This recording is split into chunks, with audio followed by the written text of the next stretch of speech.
What did you make of Malcolm Turnbull's analysis that I played before, that AUKUS is actually a bad deal for us and that is why Donald Trump would be into it?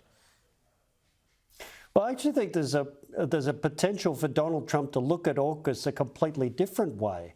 One thing Donald Trump is certain about is that his predecessor, Joe Biden, made bad deals. Any deal Biden made is a bad one that Trump can do better on. Well, guess who signed the AUKUS deal? Joe Biden. So the risk is Trump wants a better deal than he's already got. But a lot of this is irrelevant. That AUKUS submarine plan is a decades-long thing. It doesn't deliver, even if it goes well, any military power to Australia for at least a decade.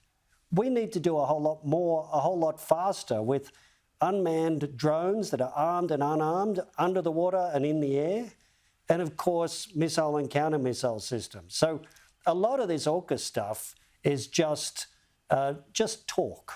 You are right, Michael. Now, according to US officials, a Ukraine-Russia ceasefire deal could be just weeks away, with Presidents Donald Trump and Vladimir Putin set to hold discussions in a matter of days. Of course, we know Ukraine is already on board with a ceasefire. Putin, to this point, has said there is no way it will happen. The terms he's putting forward for such a thing to happen are just so ridiculous that presumably the US could never accede to them.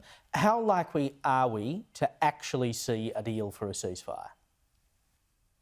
I think it's a long way away, because you're right.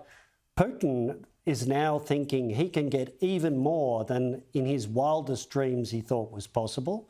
He seems to be channeling that old quote, I think it was Napoleon, never interrupt your adversary when they're making a mistake.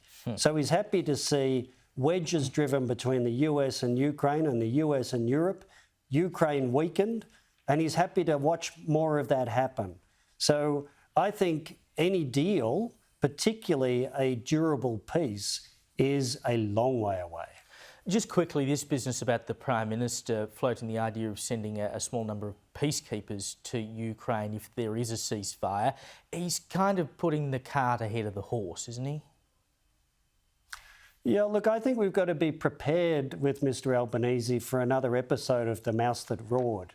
So he's talking a big game, but anyone that's worried about thousands of Australian troops heading off to Ukraine can relax.